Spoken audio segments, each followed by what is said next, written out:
Among the precious metals, silver is probably the least appreciated one. Gold is associated with wealth and power. Platinum is admired for its great rarity. Silver, on the other hand, is looked down upon, as the material which old-fashioned cutlery was made of before the invention of stainless steel. But there is more to silver than meets the eye. Its unique physical properties have made it an essential resource for industry.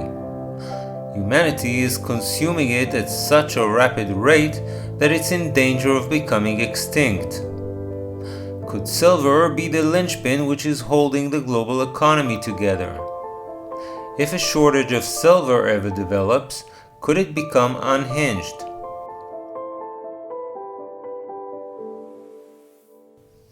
Although not as rare as gold or platinum, silver is a rare metal. According to some estimates, its average abundance in the Earth's crust is 75 parts per billion.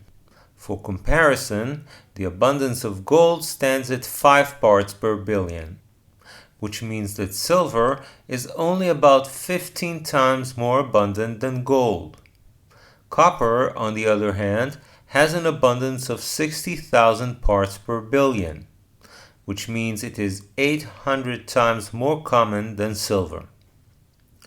Just like gold, silver has a monetary history going back thousands of years.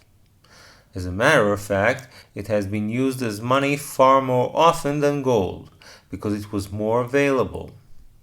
Gold coins were mostly used by the aristocracy, while silver coins were the money of the people. Therefore, in many languages, the word silver is synonymous with money. For instance, in French, argent, or in Spanish, plata. Even the name of the US dollar is derived from the thaler, an historical silver coin from Central Europe. Although silver has been officially demonetized during the 1960s, people across the world still remember its monetary value and use it as a means of saving. In 2022, for instance, 333 million ounces of silver were used to produce coins and bars for investment purposes. The vast majority of silver, however, is consumed by industry. As the best conductor of electricity, silver is essential to the electronics industry. Similarly to gold, silver is highly malleable and has no adverse reaction with the skin. Therefore, it is widely used in the jewelry industry. It is also used to produce brazing and soldering alloys and as a catalyst in the production of chemicals. Since the advent of the digital camera, the demand for silver in photography has diminished. However, it was quickly replaced by the growing photovoltaic industry.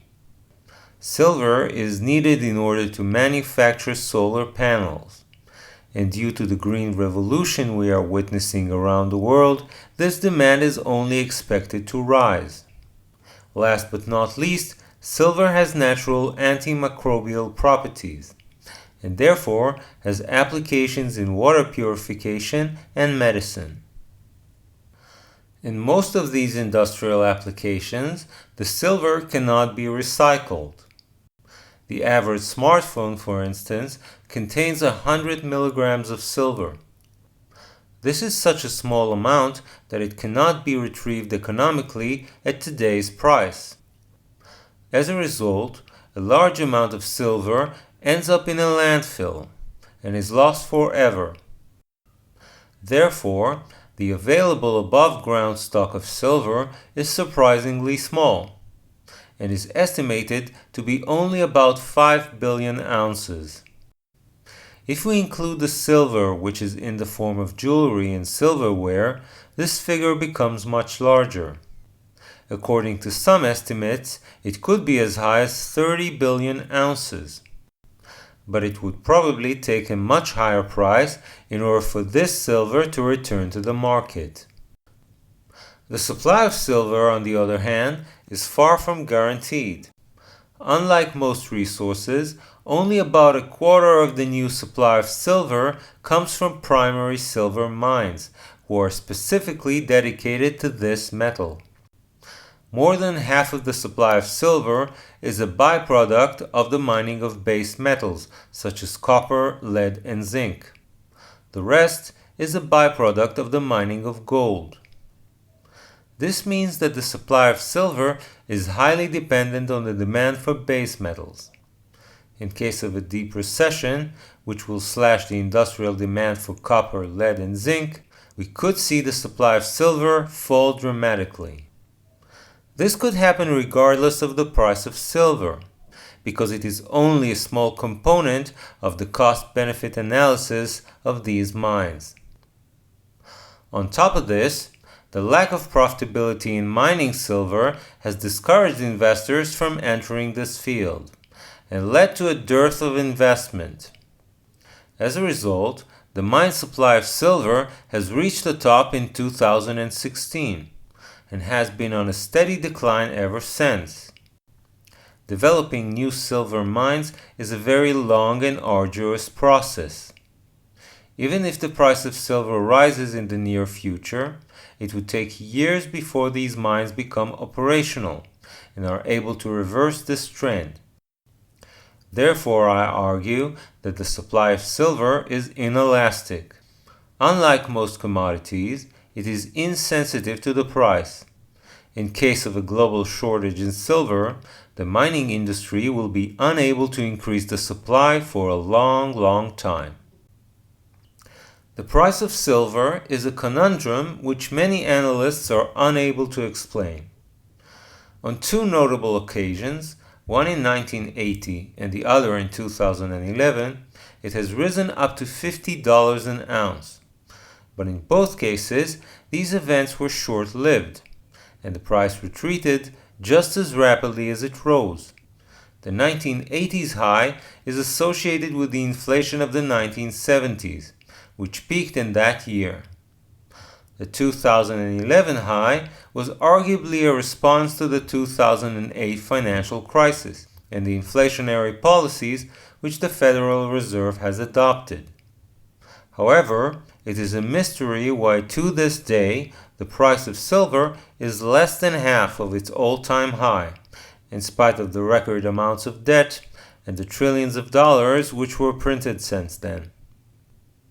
In order to get a sense of how cheap silver is right now, we can adjust its price according to the CPI.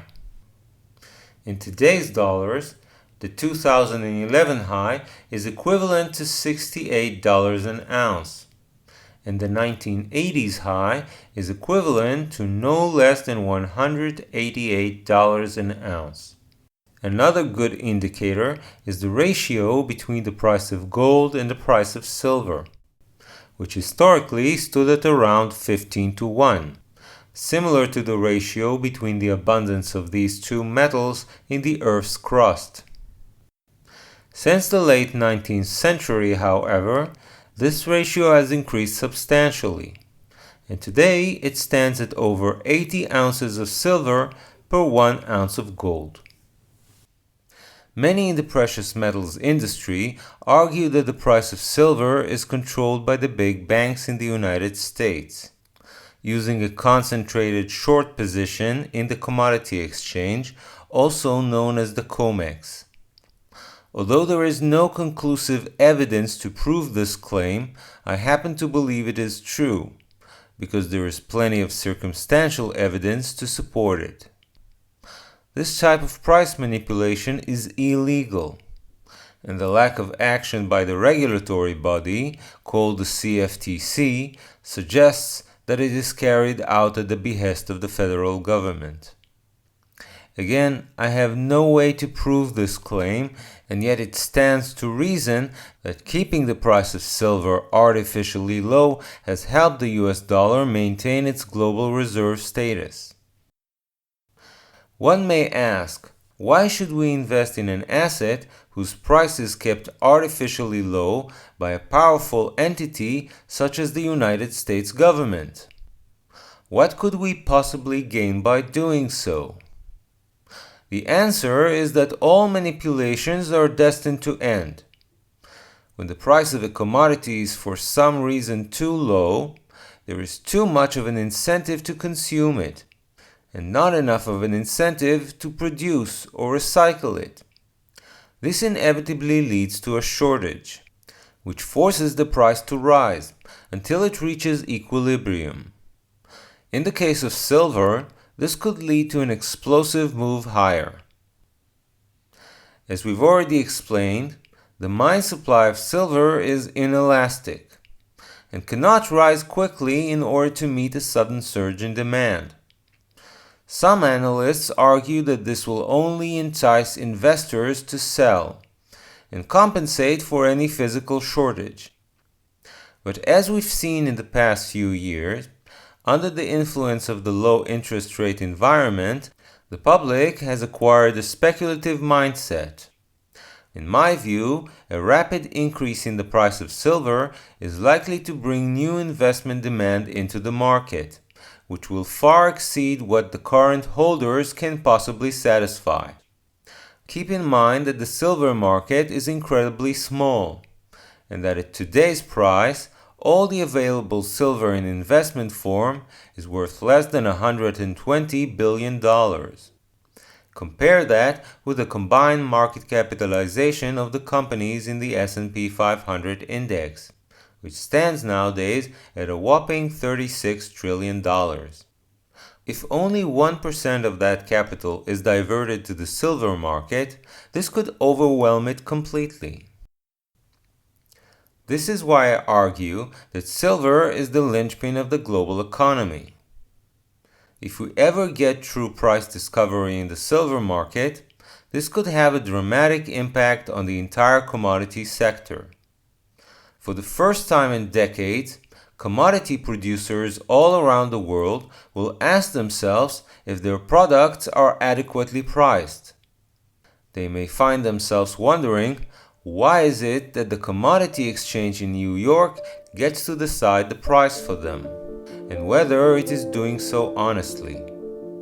This could lead to the repudiation of the exchange and the repricing of each and every commodity which we rely on in our daily lives. I shudder to think what kind of inflation this event could unleash upon us. Hello, my name is Oren Elbaz, and I am the Silver Hermit. Since 2013, I've been publishing articles about the state of the global economy in simple and straightforward language that everyone can understand. For years, I've been arguing that central bank policy of low interest rates and QE is irresponsible and dangerous. Time and time again, I've warned that it will lead to inflation. Now, this warning has turned into reality. We're suffering from a continuing economic crisis and from painful inflation. But despite the difficult situation, we must not sink into despair. I believe there are ways to deal with this crisis and perhaps even benefit from it. The best thing we can do is to invest in our financial education. The saying, knowledge is power, is especially true in this day and age. So please subscribe to this channel and share it with your friends and family. Hit the bell icon to be notified whenever I release a new video. Remember, these are dangerous times, but together we will reach a safe harbor.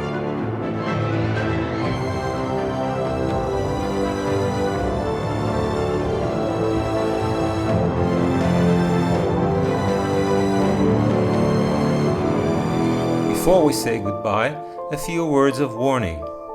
I am not a licensed financial advisor. This video is intended for general informational purposes only and should not be regarded as investment advice. Before taking any investment decision, please consult with a professional financial advisor who may assess your personal investment objectives and needs.